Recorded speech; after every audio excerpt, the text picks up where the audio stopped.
আশা করি তোমরা সবাই সুস্থ আছো, ভালো আছো। আমরা অনেক সুস্থ আছি, অনেক সুন্দর আছি, সবই গুরুজির দয়ায়।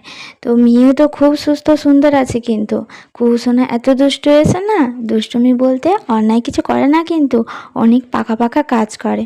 তো তোমাদের সাথে একটু একটু করে শেয়ার করব। আর বৃষ্টি নেমেছিল, ছাদে গেলাম, সব জামা কাপড়গুলো তুলে আনলাম। আর মন ফিরিয়েছি, তাই ভালো আছি, সুস্থ আছি, সুন্দর আছি। তো কেন বললাম, চলো তোমাদের সাথে একটু শেয়ার করি।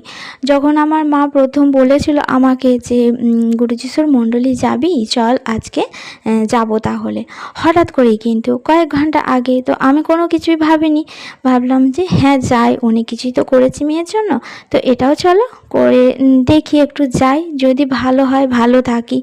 তো মেয়েকে নিয়ে বসেছিলাম ভজন করতে সকালবেলা। মেয়ে কিন্তু খুব সুন্দর বসেছিল। আর হ্যাঁ, যেটা বলছিলাম, তো কিছুই ভাবিনি, মায়ের সাথে চলে গিয়েছিলাম। আর প্রথম দিন থেকেই কিন্তু বুঝেছিলাম হ্যাঁ, এখানে ঈশ্বর স্বয়ং উপস্থিত আছেন, এই মণ্ডলীতে গুরু যিশু উপস্থিত আছেন, কারণ ওনার দয়াতেই আমি এত সুস্থ সুন্দর হয়ে উঠেছি। আর প্রথম দিন থেকেই কিন্তু বুঝেছিলাম, কিন্তু ফিল করেছিলাম যে হ্যাঁ, আমি সুস্থ সুন্দর হচ্ছি, কিংবা আমার সন্তান সুস্থ সুন্দর হচ্ছে। কিন্তু প্রথমটা মানে কি বলবো, বুঝেছি কিন্তু মেনে নিচ্ছিলাম না। তারপর কিন্তু 2 থেকে 3 দিন টাইম লেগেছিল তো পুরোটাই বুঝতে। যাই হোক, ঈশ্বর আমাকে মনোনীত করেছেন, তার জন্য তো পিতা পুত্রকে করব অসংখ্য অসংখ্য ধন্যবাদ, যে আমার মতো একজন এত দুঃখ কষ্টে থাকা সন্তানকে তিনি আশ্রয় দিয়েছেন, বিশ্রাম দিয়েছেন।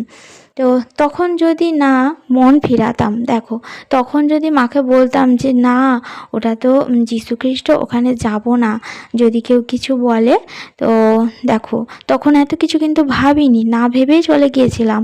আর যদি ভাবতাম, তাহলে কি তোমাদের সাথে এত কিছু শেয়ার করতে পারতাম, যে হ্যাঁ আমি ভালো আছি, সুন্দর আছি। আমার মেয়ের যে এত সমস্যা ছিল, কোনোদিনই কিন্তু সুন্দর হতো না।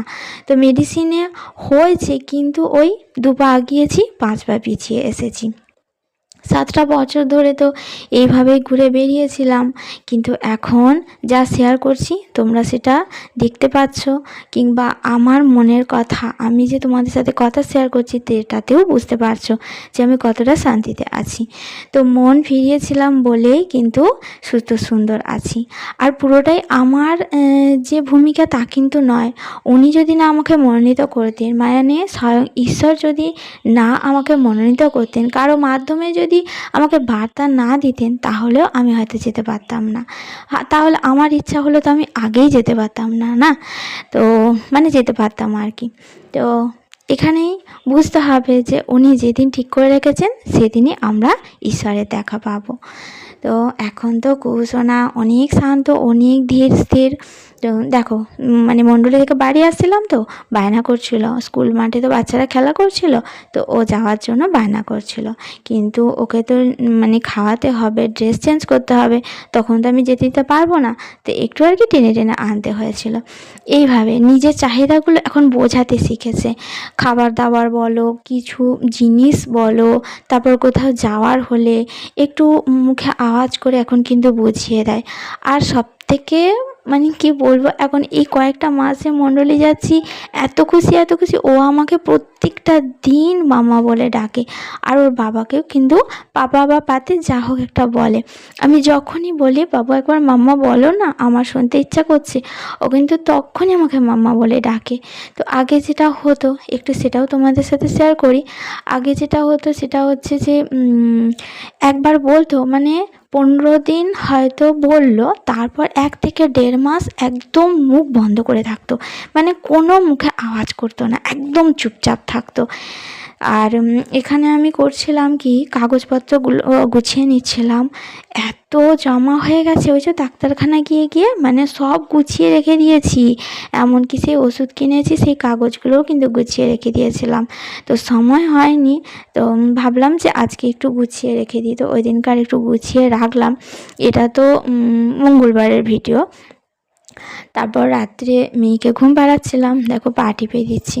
মেয়ে এই যে পা টিপে দিচ্ছি, একটু যে ফিল করছে যে আরাম হচ্ছে, এই অনুভূতি থেকে শুরু করে মানে সব কিছু আস্তে আস্তে একটু একটু করে ইমপ্রুভ হচ্ছে।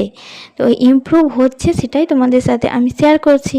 মন ফিরিয়েছিলাম, আর সেই জন্যই কিন্তু ঈশ্বরের আশীর্বাদ পাচ্ছি। তো আমরা প্রত্যেকেই যেন এই রকম বার্তা পেলে অবশ্যই মন ফিরিয়ে নিয়ে আসি, কারণ আমি যেমন সুন্দর হয়েছি আর সবাই সুন্দর হোক, সবাই ভালো থাকুক। তো চলো ঈশ্বরের আশীর্বাদে এইভাবে একটু একটু করে এগিয়ে যাব। আর সবথেকে বড় কথা হলো, আমি মৃত থেকে জীবিত হয়েছি। হ্যাঁ, আমার আত্মা, মন, প্রাণ সব কিছু নষ্ট হয়ে গিয়েছিল, আবার নতুন করে বেঁচে উঠেছে। তো আমি আমার সংসার নিয়ে সুস্থ আছি, সুন্দর আছি, নতুন করে বাঁচার একটা পথ খুঁজে পেয়েছি। তো ভালো লাগলে অবশ্যই লাইক, কমেন্ট, শেয়ার করে পাশে থেকো। আর নতুন বন্ধু হলে চ্যানেলটা সাবস্ক্রাইব করো। আর কুসুমনার অনেক অনেক ইমপ্রুভ হবে, আর তোমাদের সাথে আমি শেয়ার করতে থাকবো। তো চলো ঈশ্বরের কাছে প্রার্থনা করি সব সন্তান সুস্থ থাকুক, ভালো থাকুক। তো চলো সবাই সুস্থ থেকো, ভালো থেকো।